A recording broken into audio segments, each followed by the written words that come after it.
Hey, what's going on, everybody? I'm just going to do a video pretty much explaining how exactly I get power inside my minivan camper. All right. So this is my minivan. I did pretty much a video not too long ago explaining like exactly what is inside here and how I kind of function inside here whenever I'm either doing work or out camping and all that fun stuff. But this video right here is going to touch into exactly how my electricity works inside this van. So pretty much what I do and all I use is pretty simple. I just use some solar generators. I have 3 in total. All right, well technically 4, but this one right here is more like a power bank that just sits right next to where I sleep whenever I'm charging my phone, whenever I am staying in here. But these bad boys right here are pretty much what gets everything running and kicking. This top one right here is the main one that is used, and quite honestly, one of these is enough. One of these is more than enough for a van. But in my case, whenever I have all this stuff right here kind of running all at once or throughout the day, my laptop for work or my iPad whenever I'm watching like Joe Rogan podcasts and all that fun stuff, my Nintendo Switch, that can use a lot of power over time. So usually 1 is still enough for that. But in case like the last couple of days it rains all the time and I can't get power throughout my or at least enough power throughout my panels on the top of the roof, I have to go to these ones as a backup. That hasn't, even throughout the last couple of days, that hasn't been the case. I haven't really had to move on to these ones yet. But also I haven't been in here that much. I just come in during the day to work or just get some alone time. Whenever I'm out camping, it could be more of a problem. But throughout the whole work week, today is Tuesday right now, just Monday and Tuesday, with this one generator currently running my fridge in the back right here and charging all my devices, it's currently at 42%. So in 2 days it's gotten down to 42%, and it was actually lower, and it's actually starting to get some back up because the sun is actually finally coming out for the first time in days.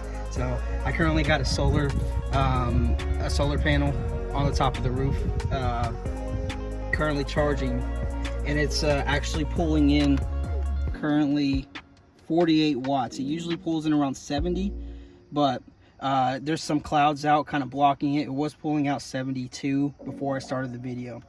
This is a 500 watt capacity right here, 500 watt hours. So pretty much what that means is, say charging this Nintendo Switch, it usually, or no, we'll go with the fridge because currently it's working the fridge out. It's pulling 27 watts. All right, if it were to continually pull 27 watts for a whole hour, all right, you would subtract 27 from a total of 500, and that would be how much capacity is currently left in here. That's called a watt hour. Okay, so like a 27 watt hours is like a 1/16% of this capacity right here, and this isn't even on all the time. It's just kind of cooling off, and whenever the temperature gets back to where it's supposed to be on the fridge, it will turn off and it will pull only like 3 or 4 watts. So this lasts a very long time, and not to mention the fact that when the sun is out, it's currently like, let's say, pulling in 52.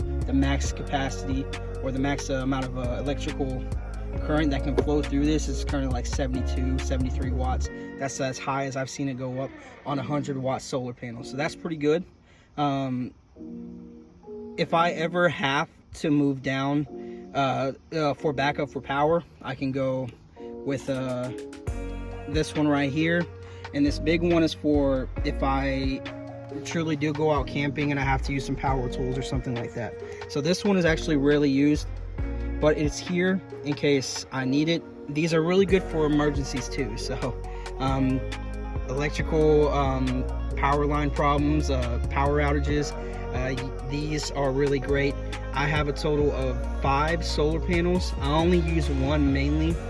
I plan on getting a Goal Zero 100 actually mounted on this van permanently over time, but for now I have my Jackery one kind of just sitting out on top whenever it doesn't rain, and I always pay attention to the weather and all that fun stuff. If it does rain, I kind of just unplug this, take it out of the crack of that window, and I kind of put it up on the side of the van right here. But that is pretty much how everything functions, how I keep power and electricity coming into my van. I have enough to power pretty much almost anything. As of right now, the clouds are currently out. Just to show you how much power I get with the solar panel, usually when clouds are out, it's only like 10 watts. So like, for example, whenever it's like about to rain or it's like a really cloudy day, I can really have some problems like getting some power into the generators, obviously. So say that were to happen for multiple days and I was on a multiple day camping trip or something like that, that's where these would kind of come into play. However, I do have so many solar panels that I can link together. So even if I had like an hour of sun, or if I combine them all, I could probably still pull in like 50 watts in the sun at least, and that is plenty, more than you need to be able to keep this thing functional and going. It's only halfway through with 3 days of like cloudiness, so and that's powering everything, like all this stuff. So as soon as I get a full day of sun, that the panel on top of the roof is really good. It pretty much fills the battery all the way up, and I am pretty much efficient when it comes to constant electricity, powering all my devices, even a fridge, charging the fan, charging all my phones, my devices, my laptop, iPad, Switch, even the controller itself. Like, there's always so much to charge, and this is plenty for it. But that's pretty much all there is to it. If y'all liked what y'all had to see and y'all thought the information was helpful, please leave a like, and not only that, let me know that. It really helps me out for videos in the future.